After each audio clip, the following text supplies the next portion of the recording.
오늘 우리가 읽은 말씀에는 예수님의 가족에 대한 이야기가 이제 기록되어 있습니다. 지난주에 말씀드린 것처럼 마가복음은 예수님의 공생애만을 집중해서 기록한 그런 복음서입니다. 그래서 마태복음이나 누가복음에 나오는 예수님의 탄생 이야기나 또 어린 시절에 대한 이야기들이 없이 바로 그냥 예수님의 사역이 시작되는 책이 마가복음이었습니다. 그런데 오늘 말씀에 보면 그렇게 시작한 마가복음에 예수님의 가족에 대한 어머니 마리아와 동생들의 그 행적이 나온다라는 것이죠. 자, 그런데 이 마가복음이 소개하는 예수님의 가족들, 마리아와 형제들의 모습이 상당히 의외의 모습이라고 할 수 있습니다.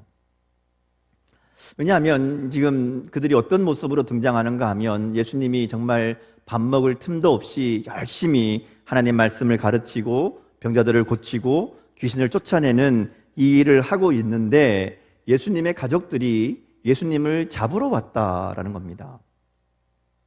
이 잡는다라는 이 말이 사실은 체포한다라는 말이거든요. 그러니까 붙잡아서 강제로 끌고 가려고 예수님을 찾아왔다라는 겁니다.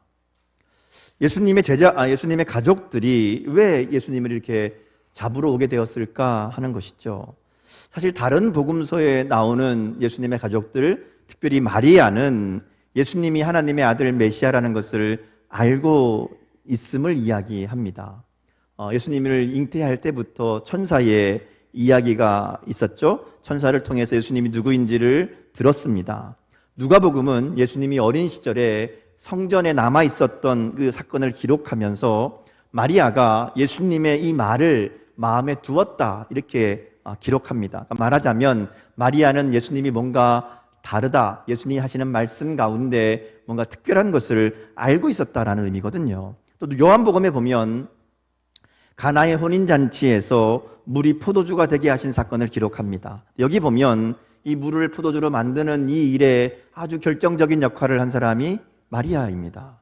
마리아가 예수님께 요청을 하고 이 일들을 행하게 하셨거든요. 그리고 그 자리에 예수님과 예수님의 어머니 그리고 형제들이 함께 있었다 이렇게 이제 이야기가 끝나거든요. 그러니까 이게 생각해 보면 예수님의 어머니 마리아나 또 형제들이나 누구보다 예수님을 지지하고 예수님의 사역을 도와야 되는 그런 사람들이라고 할 수 있습니다. 더군다나 예수님의 가족뿐 아니라 어떤 가족이든지 가족은 서로에게 울타리가 되어줘야 되는 그런 존재이잖아요. 누군가 가족에게 위협을 가하거나 공격하거나 그러면 가장 먼저 앞장서서 싸우고 지켜야 될 사람이 가족들입니다. 자, 그런데 그런 가족들이 예수님을 앞장서서 잡으러 왔다라는 겁니다. 예수님에 대해서 잘 알고 있어야 될 어머니 마리아와 또 그 형제들이 예수님을 돕지는 못할 망정 예수님을 잡으러 온 것은 도저히 이해되지 않는 그런 상황이라는 것이죠. 근데 마가복음이 이 얘기를 우리 가운데 들려줍니다. 자, 그러면서 그 다음 말씀을 보면 왜 이 예수님의 가족이 예수님을 잡으러 오게 되었는가 하는 것을 우리에게 알려줍니다. 예수님의 어머니 마리아가 동생들까지 다 데리고 예수님을 잡으러 집으로 데려가려고 이렇게 오게 된 이유는 예수님에 대한 나쁜 소문이 들렸기 때문이라고 이야기합니다. 21절 말씀 한번 볼까요? 오늘 본문 21절 같이 읽겠습니다. 자, 시작. 예수의 친족들이 듣고 그를 붙들러 나오니 이는 그가 미쳤다 하밀러라. 자, 예수님의 가족들이 예수님을 잡으러 온 이유는 예수님이 미쳤다라는 소문을 들었기 때문이다 이렇게 말씀하는 겁니다. 이 당시에 미쳤다라는 말은 귀신 들렸다라는 말과 같은 의미입니다. 자, 그런데 왜 이런 소문이 나게 되었는가 하면 22절에 나오는 것처럼 예루살렘에서 내려온 서기관들이 예수님이 바알세불이 들렸다, 귀신의 왕을 힘입어서 귀신을 쫓아낸다 이렇게 소문을 냈기 때문이라는 겁니다. 자, 이 사람들은, 이 서기관들은 이스라엘의 종교 지도자들입니다. 가장 권위 있는, 가장 믿을 만한 사람들이라는 것이죠. 근데 그들이 뭐라 그러는가 하면 예수님 미쳤다 이렇게 이야기하는 겁니다. 그러니까 이제 예수님의 가족들도 이 소문을 듣고 큰일 났다 싶었던 거죠. 큰일 났다. 우리 예수님, 우리 어머니에서는 아들을, 형제들이면 우리 형을 빨리 잡아다가 우리가 이 문제를 해결해야 되겠다, 이런 마음이었을 거라는 겁니다. 요즘으로 얘기하면 이단이라고 아주 심각한 문제를 일으키는 그런 사람이라고 그렇게 판결받은 겁니다. 그러니까 마리아도 들리는 소문에 마음이 흔들리는 거죠. 자기가 들었던 천사의 예언도, 가나의 혼인잔치에서 보여줬던 예수님에 대한 이 믿음도 다 사라져 버렸습니다. 예수님에 대해서 가장 잘 알아야 되고 예수님을 가장 잘 도와야 될 가족임에도 불구하고 예수님을 알지 못하니까, 그리고 소문만 듣다 보니까 이들이 잘못되었다고 생각하게 된 겁니다. 그래서 예수님을 붙들러 온 거죠. 마가복음은 이 상황을 분명하게 우리에게 알려줍니다. 왜 그랬는가? 소문을 들었기 때문이다 라고 얘기합니다. 예수님이 미쳤다라는 이 소문은 서기관들, 종교 지도자들이 퍼뜨린 거죠. 앞에 마가복음 3장 6절에 보면 바리새인들이 어떻게 예수를 죽일까 의논하고 있었다, 이렇게 얘기합니다. 이미 그들은 예수님을 죽이기로 작정한 사람들이고요. 그 예수님을 죽이기 위해서 사람들로부터 예수님을 왜곡된 그런 존재로 만들기 위해서 소문을 퍼뜨리는 겁니다. 예수님이 기적을 행하고 병을 고치고 귀신을 쫓아내고 하니까 그거 가짜라고, 그거 아니라고 거짓말을 얘기해봐야 사람들이 듣지 않으니까 그들이 선택한 방법은 이거 하나님의 일이 아니라 사탄이 하는 거다, 자, 이렇게 소문내는 것이고요. 가족들 입장에서는 그 소문을 듣고 그냥 있을 수 없어서 예수님을 잡으러 온 겁니다. 그러니까 가족들 입장에 생각해 보면 그게 예수님을 위한 것이라고 생각한 겁니다. 자, 그런데 그것이 예수님의 일을 방해하는 일이 되었다라는 것이죠. 우리도 신앙생활 하다 보면 이 예수님의 가족들과 같은 실수를 할 때가 있습니다. 주님의 일을 한다고, 주님을 위해서 한다고 하는 일이 정작 주님의 뜻과 상관없는 오히려 반대되는 일을 할 수도 있다는 겁니다. 예수님의 가족들이 예수님을 생각해서 잡으러 온 것처럼 우리도 오랜 신앙생활 했으니까, 뭐 직분이 있으니까, 교회 잘 알고 있으니까 하나님이 원하시는 건 이런 거다라고 생각하고 그 길을 하게 되지만 그 일이 반대일 경우가 있다는 겁니다. 정작 하나님의 일을 하는 것이 아니라 오히려 그 일을 가로막는 그런 일이 될 때도 있다는 것이죠. 그러기에 우리가 어떤 일을 할 때에, 특별히 하나님의 일을 감당할 때에 이게 정말 하나님이 원하시는 것인가, 아니면 그냥 내가 생각하기에 맞다고 하는 일인가 하는 것을 구분할 수 있어야 됩니다. 어떤 일을 반대할 때에도 이게 정말 하나님이 싫어하시는, 하나님이 미워하시는, 하나님이 원하지 않는 일인지, 아니면 그냥 내가 싫어서 반대하는 것인지를 분명하게 살펴야 된다는 겁니다. 이게 잘 점검되지 않으면 그러면 우리도 모르는 사이에 우리도 모르게 실수해서 예수님과 가족들 같이, 예수님의 가족들 같이 주님을 위한다고 하면서 실제로는 주님의 일을 가로막는, 주님의 뜻과 반대되는 일을 하게 되는 그런 어리석은 결과를 만들 수도 있다라는 겁니다. 그럼 어떻게 되느냐? 주님의 뜻을 알아야죠. 주님의 뜻을 잘 알고 그 뜻대로 행하는 것이 중요합니다. 하나님의 뜻을 아는 가장 기본적이고 가장 주된 방법은 하나님의 말씀, 성경입니다. 성경을 읽고 성경을 묵상하는 일이 중요하다는 것이죠. 왜냐하면 그것이 하나님의 뜻을 알게 하는 방법이기 때문에 그렇습니다. 그래서 나는 성경도 읽지 않고 말씀 묵상도 하지 않는다, 이렇게 살아가는 사람은 다른 말로 표현하면 나는 하나님의 뜻에는 관심이 없습니다, 이런 삶이라는 겁니다. 하나님의 자녀이고 주님의 제자라고 하면서 하나님의 뜻은 상관없고 관계없고 관심 없고 그냥 내가 생각하는 대로, 내가 아는 대로, 내가 살고 싶은 대로 사는 것, 그것은 하나님의 자녀, 하나님의 가족이라고 말할 수 없다는 것이죠. 하나님의 뜻을 모르는데 어떻게 하나님의 뜻을 행할 수 있고, 하나님의 뜻을 행하지 않는데 어떻게 하나님의 가족이라고 말할 수 있는가 하는 겁니다. 그러기에 하나님의 뜻을 알기 위해 말씀을 읽고 묵상하고 그런 것이 꼭 필요하고요. 또 들은 대로, 깨달은 대로 행하는 것이 중요합니다. 저도 본문에 보면 또 한 종류의 사람들이 있습니다. 예수님의 가족들이 소문을 듣고 예수님을 오해하고 잘못된 반응을 보였다면 이들은 아예 대놓고 예수님에 대해서 거짓 소문을 퍼뜨리는 서기관들이지요. 이들은 예수님의 능력을 보면서도 그것을 악의적으로 모함하고 의도적으로 왜곡하려고 했던 사람들입니다.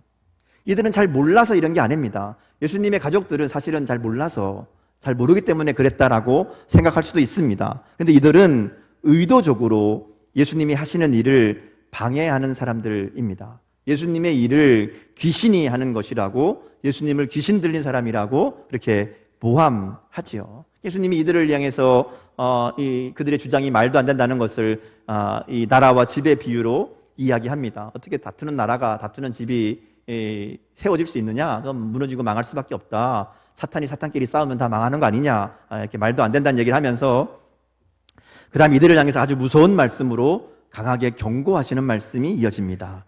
28절과 29절 말씀인데요, 같이 한번 읽어보겠습니다. 같이 읽습니다. 자, 시작. 내가 진실로 너에게 이르노니 사람의 모든 죄와 모든 모독하는 일은 사하심을 얻되 누구든지 성령을 모독하는 자는 영원히 사하심을 얻지 못하고 영원한 죄가 되느니라 하시니. 자, 모든 죄는 하나님의 용서하심을 받을 수 있는데 용서받지 못하는 죄가 있다라는 겁니다. 도저히 용서할 수 없는 영원한 죄가 있다, 이렇게 말씀하시면서 그래서 뭐라 그러죠? 성령을 모독하는 것이다, 이렇게 얘기합니다. 영원히 사하심을 받지 못하는, 영원히 죄가 되는 것, 이렇게 말하니까 무섭죠.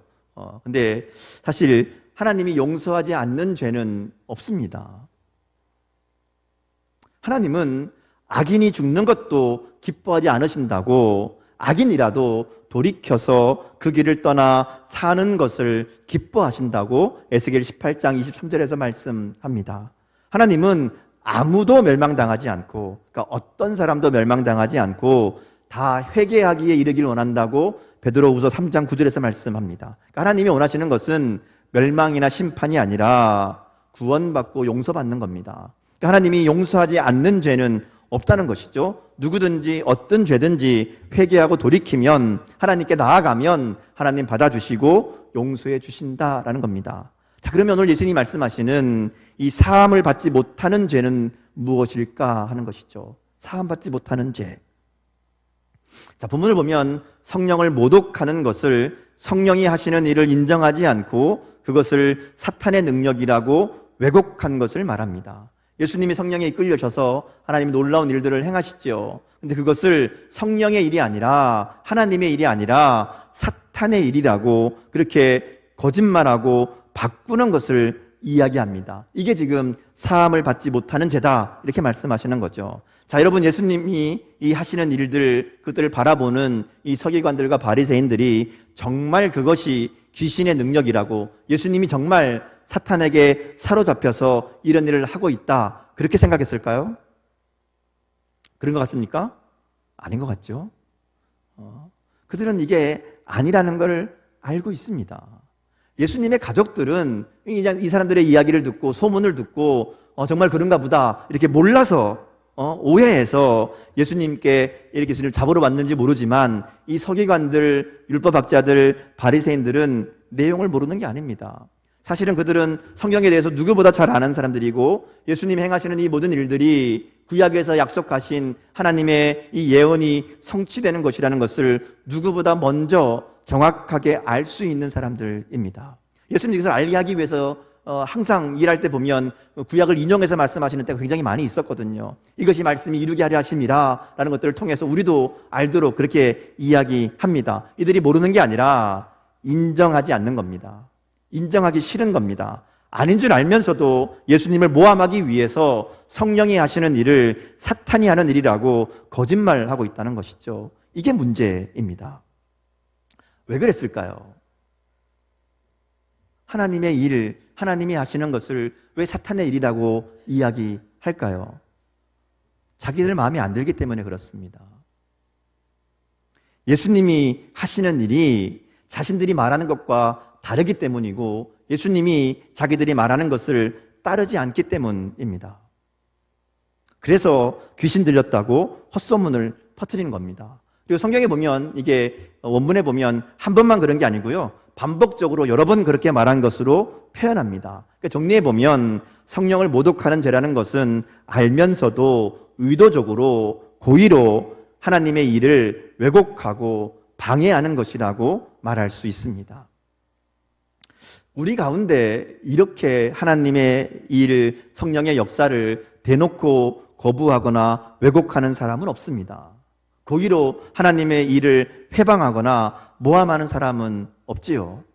있습니까? 제가 보기엔 없는 것 같은데요. 자, 그런데 놀랍게도 많은 그리스도인들 가운데 이러한 죄를 저지르고 있다라는 것이죠. 우리가 하나님의 일에 대해서, 하나님이 하시는 것에 대해서 대놓고 직접적으로 거부하지 않습니다. 그런데 하나님의 일을 하는 사람들은 거부하고 방해하기도 합니다. 그렇죠. 하나님의 일을 하는 사람들을 내 마음에 들지 않는다고 봉사하거나 사역하는 사람들을 시기하거나 방해하거나 비난하는 사람들 있습니다. 내 스타일과 다르다고, 내 생각과 다르다고, 잘못되었다고 비판하고 못하게 막는다면, 그리고 그것이 몰라서가 아니라 정말 하나님의 뜻이 아니어서가 아니라 그냥 내 마음에 들지 않아서 반대하고 고집하기를 계속한다면 오늘 서기관들이 보여주는 그런 죄를 저지르고 있다는 겁니다. 물론 이단 같은 것들은 분명히 거부하고 제거해야 됩니다. 성경과 다른 것에 대해서는 분명하게 목숨을 걸고 싸워야 됩니다. 근데 그 외의 것들은 우리가 서로가 넓은 마음으로 받아주고 인정해야 된다는 것이죠. 다른 것이 틀린 것이 아니기 때문에 그렇습니다. 근데 대부분의 다툼과 분쟁의 이유는 틀린 게 아니라 다른 것 때문에 싸우거든요. 그런데 서로 다른 건데 서로 틀렸다고 양보하지 않으니까 다툼이 끝나지 않는 겁니다. 더군다나 교회에서 일어나는 갈등은 대부분 잘해보자고 하다가 일어나는 겁니다. 잘해보자고, 하나님 뜻대로 해보자, 하나님을 위해서 우리가 뭔가 하자, 이러다가 일어나는 경우가 많습니다. 그러니까 사실 다 좋은 거예요. 대부분 좋은 건데 자신만 맞다고, 자신만 하나님을 위한다고 생각하기 때문에 갈등이 해결되지 않는 겁니다. 서로의 관점이나 생각이 다를 뿐이지 사실은 이것도 좋고 저것도 괜찮습니다. 그러니까 내가 좋은 것이 아니라 서로 좋은 것, 여기에 초점을 맞춰야 되고요. 그래서 자기의 고집을 멈추고 양보하는 것이 하나님을 기쁘시게 한다는 것을 생각해야 된다라는 겁니다. 교회에 다툼이 일어나면요, 무슨 문제가 생기는가 하면요, 처음에는 이게 다 맞는 걸 가지고 서로 다르지만 그냥 이렇게 이 다툼이, 갈등이 시작됩니다. 다 좋자고 하나님의 일을 하자고 시작했는데 하다 보면 어떻게 되는가 하면요, 하나님을 위해서 하자고 했던 그 마음은 사라지고요, 다투는 것에 초점이 맞춰집니다. 서로 네가 틀렸다 내가 틀렸다 그러다 보면 하나님을 위해서 한다고 시작했던 그 일이, 하나님을 위한 그 일은 사라져버리고 분열과 이 다툼만 남는다라는 겁니다. 그래서 아무리 좋은 일이라고 그래도 그 과정에서 다툼이 있고, 그래서 그 결과가 공동체를 분열시키고 깨트리는 것이라면 그건 하나님을 기쁘시게 하는 일이 아니라는 것을 분명하게 기억해야 됩니다. 그건 사탄을 기쁘게 하는 일입니다. 우리에게 가장 중요한 것은 하나님의 뜻을 이루는 것이죠. 하나님의 뜻이 이루어지는 것이라면 우리가 서로 양보하고 고집 부리는 것이 없어야 된다라는 겁니다. 사도 바울이 이걸 잘했던 사람입니다. 사도 바울도 사실은 처음부터 그랬던 사람은 아니거든요. 사도 바울이 처음에는 다 자기가 옳다고 생각했던 사람이고요, 뭐든지 자기 마음대로 돼야, 자기 뜻대로 돼야 된다고 생각했던 그런 사람입니다. 그래서 예수님을 이단이라고 생각하잖아요. 자기가 보기엔 예수님 이단이거든요. 그러니까 예수님 믿는 사람들 다 그냥 두어서는 안 된다, 다 잡아다가 감옥에 가둬야 된다. 그리고 열심히 예수님 믿는 사람들을 잡으러 다녔습니다. 자, 그러다가 예수님을 만나게 되죠. 다메섹 도상에서 예수님을 만나게 되고 자신이 틀렸다는 것을 알게 되고 그 삶이 달라집니다. 완전히 다른 삶을 살아가기 시작하죠. 이게 중요합니다. 깨달았으면 바뀌어야 됩니다. 아, 내가 틀렸구나, 잘못됐구나, 내가 잘못 생각했구나, 이렇게 깨달아지면 그 다음에는 바뀌어야 되는데 많은 사람들이 이걸 못합니다. 내가 틀렸다는 거 알면서도 끝까지 밀어붙입니다. 굽히지 않습니다. 체면이 중요하고 자존심이 중요하기 때문에 그렇습니다.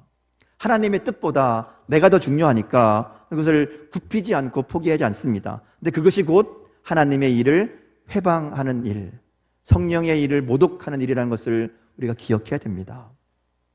근데 이게 바뀌는 게 쉽지 않죠. 사람이 한순간에 안 바뀌잖아요. 바울도 그렇습니다. 예수님 만나고 그의 삶이 바뀌지만 사실은 오랜 시간이 필요했고요. 그러면서도 그 삶이 계속 변화되는 것을 보게 됩니다. 우리가 잘 아는 대로 사도 바울이 전도 여행을 하다가 중간에 같이 갔던 마가가 포기하고 돌아가는 사건이 발생했잖아요. 마가가 중간에 포기하고 돌아가니까 바울이 굉장히 마음에 안 들었습니다. 근데 그 다음에 다시 이제 전도 여행을 가려고 그럴 때에 누구랑 같이 갈 것이냐 이렇게 이제 전도 팀을 짜는데 이 마가를 같이 데려가자 이런 얘기가 나온 겁니다. 근데 바울이 어떻게 하죠? 나는 절대로 마가와는 못 간다. 이렇게 반대합니다. 근데 바나바는 데려가자 이러고 이제 의견이 서로 안 맞게 되는 거죠. 사실 마가를 데려가냐 안 데려가냐는 중요한 문제가 아닙니다. 중요한 건 뭔가 하면 복음을 전하러 가는 거거든요. 이게 중요한데 복음을 전하는 일은 뒤로 하고 누구와 가느냐 때문에 다툼이 일어난다는 겁니다. 사실 연약한 자를 세워서 믿음의 사람으로 성장하게 하는 것이 하나님이 더 기뻐하시는 일입니다. 그러니까 마가가 실수를 했어도 기회를 주고 격려하고 세워야 됩니다. 근데 바울은 자신의 마음에 들지 않는다고 끝까지 주장을 굽히지 않습니다. 포기 안 하는 거예요. 나는 안 된다. 무조건 안 된다. 그러니까 어떻게 돼요? 결국 바나바와 갈라집니다. 동역자였던 두 사람이 갈라져서 바나바는 바나바대로 마가를 데려가고 바울은 따로 실라를 데리고 전도여행을 갑니다. 근데 시간이 지난 다음에 바울이 내가 틀렸구나 깨닫게 됩니다. 그게 아니었는데 바울도 사람이잖아요. 나중에 깨닫게 되죠. 그래서 마가는 바나바의 도움으로 훈련받고 훌륭한 믿음의 사람으로 성장합니다. 그리고 우리가 지금 읽고 있는 마가복음 첫 번째 복음서를 기록하는 사람이 되었거든요. 나중에 바울도 마가에 대해서 마음을 바꿔먹습니다. 마가는 나에게 꼭 필요한 사람이다. 나에게 꼭 있어야 될 사람이다. 이렇게 인정하고 칭찬하는 것을 보게 됩니다. 나중에 보면요, 바울이 이렇게 이런 과정들을 통해서 성숙해지잖아요. 나중에 보면 어떤 일을 하는가 하면 빌립보서에 보면 바울이 이제 감옥에 갇히고 복음을 전하지 못하는 상황 가운데 있을 때에 바울을 시기하고 바울을 질투했던 사람들이 바울이 못할 때 우리가 열심히 해서 한번 우리의 영향력을 넓혀보자. 우리가 바울보다 더 많이 전도했다는 소문을 내보자. 이런 의도를 가지고 복음을 전합니다. 그 얘기를 바울이 듣게 돼요. 근데 바울이 들으면서 이런 괘씸한 놈들 이런 게 아니라 나는 오히려 기쁘다. 왜냐하면 저들이 어떤 마음으로 전하든 복음 전하는 거 아니냐, 예수님 전하는 거 아니냐, 그러면 예수님이 전해지는 거니까 나는 좋다, 기쁘다 이렇게 고백하는 것을 보게 됩니다. 우리들도 이렇게 성숙해져야 될 줄 믿습니다. 하나님의 뜻을 이루는 것이 가장 중요하기 때문에 나의 생각, 나의 경험, 나의 판단, 나의 뜻 포기할 줄 알고 맞추어 갈 줄 아는 그런 공동체가 되어야 된다라는 것이죠. 그래서 오늘 마지막 보면 예수님이 세 번째 마지막 나오는 새로운 가족에 대해서 이야기합니다. 예수님의 가족이 누구냐? 이 얘기를 해주시는 거예요. 이게 오늘 말씀의 결론이라고 할 수 있습니다. 예수님의 가족은 누구든지 하나님의 뜻대로 행하는 사람이라고 35절에서 분명하게 말씀합니다. 예수님의 가족은 하나님의 뜻대로 행하는 사람, 말하자면 하나님이 주인이 되어서 하나님이 이끌어 가시는 대로 순종하는 사람이라는 겁니다. 오늘 본문에 보면 세 종류의 사람들이 등장했었습니다. 첫 번째는 예수님의 가족들이었고요. 두 번째는 서기관들이었습니다. 그리고 오늘 예수님이 말씀하시는 새로운 가족, 예수님의 가족, 이렇게 세 종류의 사람이 나옵니다. 처음 두 종류는요, 예수님의 가족이 될 수 없는 사람들입니다. 첫 번째는 예수님의 친족들이었지만 예수님의 혈육들이었지만 예수님에 대해서 잘 알지 못하고 예수님의 말씀을 듣는 게 아니라 예수님을 바라보는 게 아니라 소문을 듣고 예수님을 오해하고 잘못 생각해서 예수님의 길을 막으려고 하나님의 뜻을 거역했던 사람들입니다. 이들은 예수님의 가족으로 합당하지 않다라는 겁니다.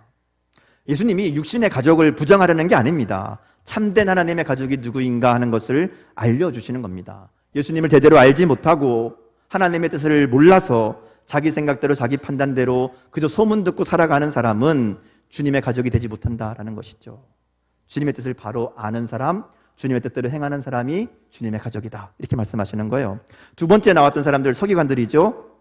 그들은 자신의 생각과 고집을 꺾지 않고 그래서 하나님의 일조차 사탄의 일로 모함하고 회방하고 방해하는, 비난하는 자들이었습니다. 그들도 하나님의 가족이 될 수 없다, 이렇게 말씀합니다.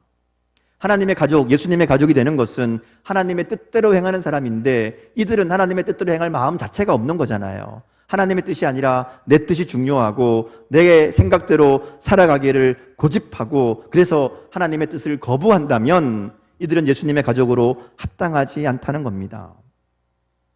그리고 예수님은 마지막으로 예수님의 가족이 누구인가를 이야기하죠.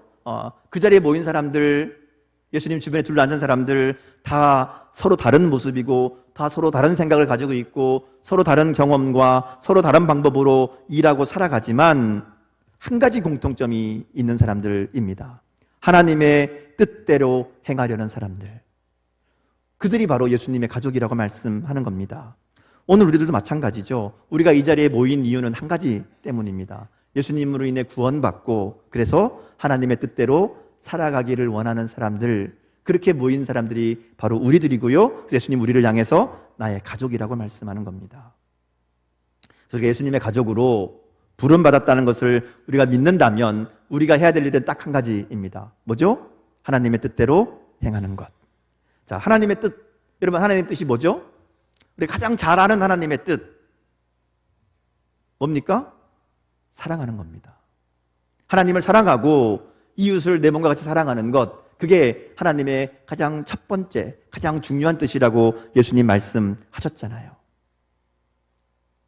하나님을 사랑하는 일, 그리고 주님의 사랑으로 서로를 사랑하는 일이 우리가 행해야 될 하나님의 뜻이고 우리가 가장 중요하게 여기며 살아가야 되는 일인 줄 믿습니다. 하나님은 이 일을 위해서 이 한 가지 목적으로 우리를 가족으로 맺어주셨다라는 겁니다. 그러기에 우리가 주님의 사랑으로 맺어진 가족이라는 것을 분명하게 기억하며 이 사랑의 공동체를 만들어가는 그런 교회가 되어야 될 줄 믿습니다. 말씀을 정리합니다. 오늘 본문에 나오는 세 종류의 사람들 있었죠. 사실은 우리에게도 다 이 모습이 있습니다. 남 얘기 아닙니다. 우리 각자의 이야기입니다. 예수님을 잘 알지 못해서 오히려 방해하려고 했던 그런 가족들의 모습이 우리에게도 있고요.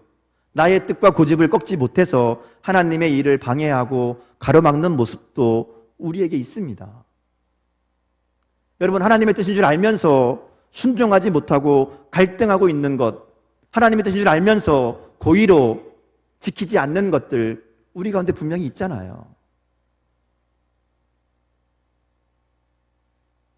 하나님 뜻인 줄 알면서 여전히 갈등하고 순종하지 못하고 모른 척하고 거부하고 아닌 척하며 살아가는 모습들, 오늘 주님 그것이 예수님의 가족으로 합당하지 않는 모습이라고 말씀하는 겁니다. 그리고 주님은 우리가 주님의 가족, 하나님의 뜻을 행함으로 진짜 예수님의 가족으로 살아가기를 원하셔서 오늘 우리 가운데 이 말씀을 들려주시는 줄 믿습니다. 이 말씀 앞에 우리의 마음과 삶을 다시 한번 돌아보며 하나님, 나를 하나님의 주님의 가족으로 부르신 그 하나님의 사랑을 기억하고 하나님의 뜻을 행하며 주님의 참된 가족으로 살아가는 삶이 되게 하옵소서 결단하는 오늘 이 시간 될 수 있기를 주님의 이름으로 축복합니다. 함께 기도하겠습니다.